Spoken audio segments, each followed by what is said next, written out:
Alright, so it turns out that the lead writer for Overwatch, Michael Shu, decides to leave Blizzard. We don't know if he left on his own volition or maybe he was replaced, but yeah, he's no longer there. And this comes at a very interesting time because there are leaks and rumors that we're going to see an Overwatch TV show.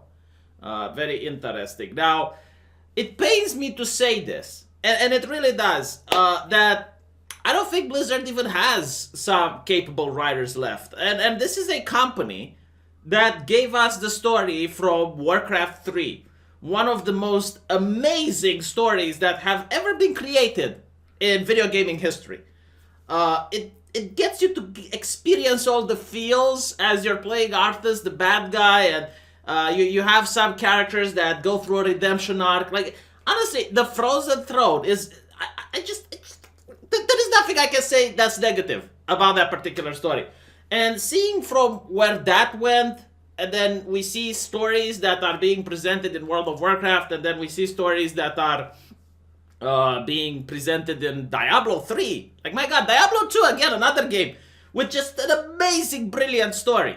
Like, it just gave you that little bit, and then you would use your imagination to figure out what happens more. Like, I remember when you go into Act 3 in the jungle, like, my god, some of the stories there were brilliant. And, who doesn't remember, I am Akara, High Priestess of the Sightless Eye. We welcome you, Wanderer, in our camp. There is a great den of evil in the wilderness. Brilliant. Stay a while and listen type of stories. And I don't know what happened. I genuinely do not know why their talent left. Maybe they couldn't hire good talent, or maybe the talent that they hired isn't allowed to write whatever they want, and they have to go like, okay, you need to make this checklist of things. StarCraft 2 also not happy with it. Was better than Diablo 3. I will give it that. Was better than Diablo 3. But really bad overall. I mean, if you play StarCraft 1, you kind of get that maybe Kerrigan and Raynor had a thing, but it never blossomed into an actual relationship. And in StarCraft 2, it's already like they were BFFs for life, they were married almost. And the decision Kerrigan does in order to Zergify herself again, like, a lot of these things didn't make any sense. But anyway, right. My god, Diablo 3. Like, they killed Deckard Cain. Why did they kill Deckard Cain?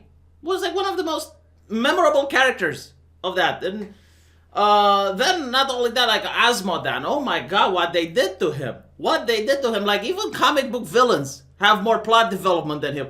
Like, you go into Act 3 and you have to defend this fort that's being assaulted by demons, and Asmodan goes like, "You will never manage to defeat the fort, Nephilim. You will fail." And then you manage to defend the fort.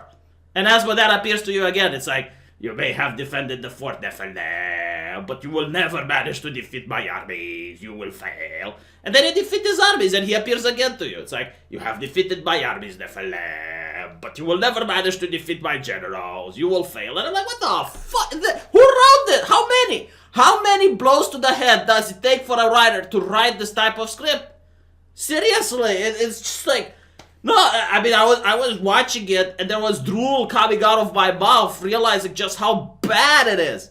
Not to mention, like, unfinished plot lines, and it's like, okay, right, whatever. Maybe Diablo 4 will be better. I doubt it. I still think my theory is correct. I still think my theory that when you have signs of wokeness, it means that there are very bigoted people running your company. And bigoted people do not get along with anyone that thinks differently than them. And it doesn't matter if you have like the Shakespeare of video game story writing. If he doesn't like believe 100% on the politics with a social justice activist, he gets his ass fired. They don't fire him for, not believing in politics, but they're going to dig up things that he posts on Twitter. They're going to try to make his life miserable at the company until he leaves. And this is what I generally think. Now, let's talk about Overwatch, right? Because this is about Overwatch. Now, Overwatch, I was even unaware that it has a story. I'm kidding. No, I know that the most important things. Tracer is gay, and Soldier 76 is gay. That's it. That's what I know. The story of Overwatch never managed to captivate me, to be honest. Like, Path of Exile has an amazing story. League of Legends, believe it or not, has an amazing universe. Like, there are video games out there that are multiplayer only, but they have a very captivating story. And the reason for this is that if you actually go into the lore of League of Legends, you might actually purchase some champions that maybe you wouldn't just because you like their story and you like their character. It's very similar with fighting games. Like Mortal Kombat, I know a friend of mine who plays Quan Chi because he likes the story of Quan Chi.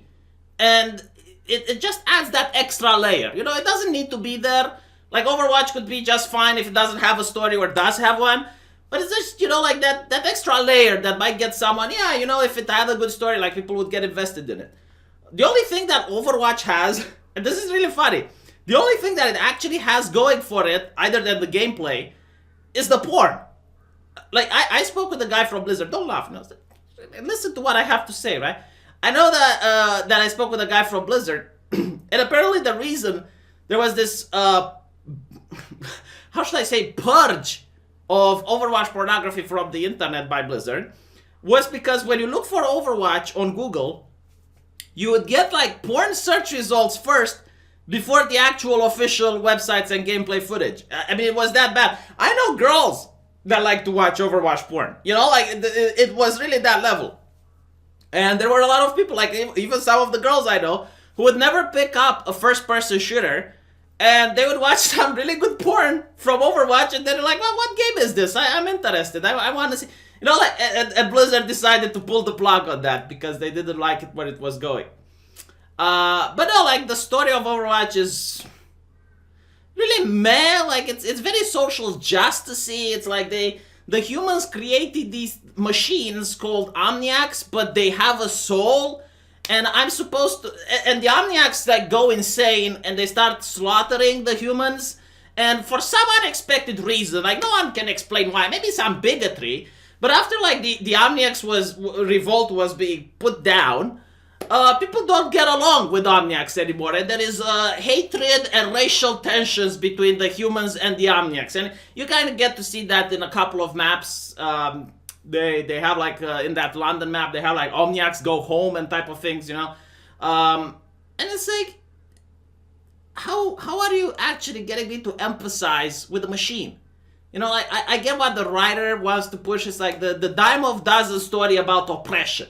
Like I'm sick and tired of reading stories about oppression. It's almost everywhere. Everywhere I go, everywhere I look, it's like, oh, these people are being oppressed. I don't care. Can I play as the guy that does the oppression for once? Can I play the guy that has the boot on that human face? Like, I want to be that guy in a game. Some refreshing, some new thing. If you're going to keep telling me stories about oppression, I don't care about the Omniacs, right? Like, I legitimately don't. There's even a cutscene where they want to show that there's like this interracial mingle between an Omniac and a human. What is that degeneracy? What is that? I want to play the guy that gets to put them both down in Overwatch. You know? Like, isn't that better? Wouldn't that make it for an interesting gameplay? Yeah, and it's like, oh, this Omniac wants to argue for peace between human and machine, and what was her name? The sniper chick, Black Widow or whatever. Yeah, puts him down. Good, fucking put him down. Like, why are the Omniacs using energy for nothing? Well, why do we have them anymore? Why would humans build a tool that would consume resource? No, absolutely not. Shut down the production. Shut it down. So yeah, I'm really not interested in the story. It's a bad story, and it's heartbreaking knowing that this is Blizzard. You know, this is the company that gave us spectacular stories in the past. And another thing that I noticed is like, if you look at World of Warcraft, you know, the thing that it did, and it kind of destroyed the lore, was that it removed the racism from the game. What I mean by this is that every single race used to have a certain lore, a certain thing that made it special. You know, like the gnomes, they were the ones that would tinker and would come up with cool machinery. The orcs were motivated by honor and by warfare. The trolls, they were the ones with the voodoo. The night elves, they were the hippies of the forest with tits. World of Warcraft doesn't have that. It's like Horde versus Alliance, and you know, it's mingled in. It's like mingled in between, and you know, you don't get to feel like an elf when you play an elf. Like, elves don't seem to be attached to the forest anymore like they used to. And that to me is like, why would you make a fantasy where you have different races if everyone pretty much acts the same? You know, it's like it's the same with Star Trek, if you think about it, like and Star Wars. Like, aliens aren't aliens anymore. You know, if you look at Star Trek, yeah, what's a Romulan? What's a human? They're all the same. And it's like, yeah, but you know, it used to create drama. Like that was the whole thing. It's like all of these races were different, and they had to put their differences aside in order to fight for a common cause. It's like, you know, you have the orcs murdering Cenarius in Warcraft 3 and destroying the forests of Ashenvale. But still, like, they all put their differences aside and they work together in order to defeat Archimon. Like, that's what makes for an interesting story and interesting drama. That's what gets the heart pumping. Heart pumping, it's like, yeah, I need to see. Nowadays, man. Anyway, let me know what you think, and I will see you guys in the next episode.